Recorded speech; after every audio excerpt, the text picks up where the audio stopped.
Hello नमस्कार दोस्तों। तो चलिए आज बात कर लेते हैं एसबीआई क्लर्क के जो डीवी होगा उसके लिए इंपॉर्टेंट डॉक्यूमेंट्स, क्योंकि देखिए रिजल्ट अब आने ही वाला है और आप लोग जो भी समझ रहे हैं चांसेस तो हैं, क्योंकि इस बार वैकेंसीज बहुत ज़्यादा है। तो आप लोग अपने डॉक्यूमेंट्स प्रिपेयर कर लीजिए, क्योंकि बहुत बार ऐसा होता है। क्योंकि देखिए एक तो सिविल स्कोर है जिन्होंने लोन ले रखा है, और कास्ट सर्टिफिकेट है, इसकी वजह से भी कभी कभी जो है जॉब रुक जाती है। तो आप लोग डॉक्यूमेंट्स देख लीजिए इंपॉर्टेंट जो भी हैं, ठीक है। आप वो सारे देख लीजिए और बनवा लीजिए टाइम रहते हुए, क्योंकि अब रिजल्ट में 4-5 दिन ही रह गए हैं, ठीक है। तो आप लोग ध्यान से देख लीजिए जो भी इंपॉर्टेंट डॉक्यूमेंट्स हैं, मैं एक एक करके बता दूंगा, आप लोग नोट कर लीजिएगा, ठीक है। तो सबसे पहले देखिए बर्थ सर्टिफिकेट, ठीक है। बर्थ सर्टिफिकेट के लिए आप लोग इतनी टेंशन मत लो, ठीक है। 10th की मार्कशीट होगी, उसी से वो लोग देख लेंगे। और उसके बाद जो है अपने पास पैन कार्ड, आईडी जितनी भी हैं आपके पास, पैन कार्ड है, आधार कार्ड है, वोटर आईडी है, ये सब आप अपने पास सही से रख लीजिए, ठीक है। और उसके बाद देख लेते हैं अपने लोग, हाँ, 10th और 12th की मार्कशीट, ठीक। देखिए सबका अलग अलग बोर्ड का होता है, कुछ के जो है मार्कशीट भी होती है और उसके साथ सर्टिफिकेट भी मिलता है। तो आप लोग मार्कशीट भी सही से ध्यान से रख लीजिएगा और सर्टिफिकेट भी, दोनों चीज़ें वहाँ दिखा दीजिएगा, ठीक। अगर आपके पास है सर्टिफिकेट तो सर्टिफिकेट भी। और उसके बाद देख लेते हैं अपने लोग ग्रेजुएशन की। हाँ देखिए आपके पास ग्रेजुएशन में कुछ लोग इंजीनियरिंग करते हैं तो उनकी एक एक साल की, सबकी अलग एक एक साल की होती है, और फिर उसके बाद फाइनल एक मार्कशीट मिलती है, ठीक है। इंजीनियरिंग में जैसे मैंने करी थी तो जो फाइनल मार्कशीट आई थी उसमें जो है 4 साल का दे रखा था। तो अगर आपके पास वो है तो अलग अलग मार्कशीट, और उसके बाद में जो है जो आपकी डिग्री है, डिग्री मस्ट है, ठीक है। अगर डिग्री नहीं बहुत दिक्कत हो जाएगी।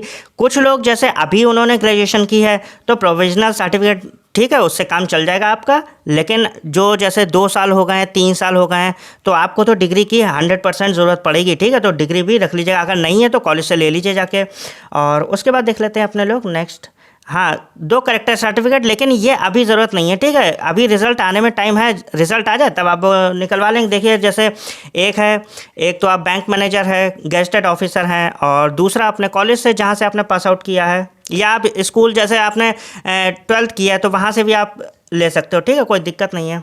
और उसके बाद देख लेते हैं अपने लोग नेक्स्ट है कास्ट सर्टिफिकेट, बहुत मोस्ट इंपॉर्टेंट, ठीक है। इसके बिना आपका ज्वाइनिंग हो कि नहीं, तो ये बनवा लीजिए अब जिसका भी है, और पर्टिकुलर ईयर का, ठीक। जैसे ये 24-25 है तो फाइनेंशियल ईयर 24-25 के लिए आपका जो है होना चाहिए। चाहे SC ST का तो पहले ही होता है, उनका दिक्कत नहीं है, OBC वालों के लिए। और ये हो किस फॉर्मेट में, ये फॉर्मेट आपका सेंट्रल गवर्नमेंट का होना चाहिए, ठीक है। स्टेट गवर्नमेंट वाला नहीं चलेगा, मैं पहले ही बोले दे रहा हूँ, सेंट्रल गवर्नमेंट फॉर्मेट में ही हो ये, ठीक है, आपका OBC वाले EWS। और उसके बाद देख लेते हैं अपने लोग,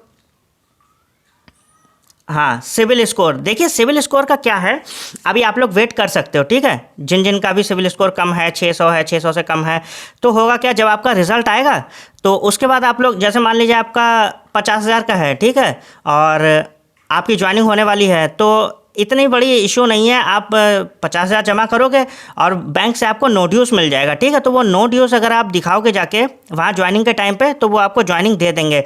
कभी कभी ऐसा होता है क्योंकि सिविल स्कोर अपडेट होने में तो टाइम लग जाता है हम लोगों को, ठीक। तो इतनी टेंशन मत लीजिए आप लोग, रिजल्ट सिलेक्शन हो जाए उसके बाद आप अरेंज कर लीजिएगा, किसी से ले लीजिएगा अगर आपके नहीं हो पा रहे हैं। लेकिन ज्वाइनिंग में दिक्कत इतनी नहीं होगी, तो आप लोग इतनी टेंशन मत लेना, ठीक है, सिविल स्कोर को। लेकिन हाँ, पैसे आपको जमा करने पड़ेंगे ज्वाइनिंग से पहले ही, क्योंकि तभी बैंक मैनेजर आपको नो ड्यूज़ देगा, ठीक है। तो सिविल स्कोर का तो हो गई प्रॉब्लम सॉल्व।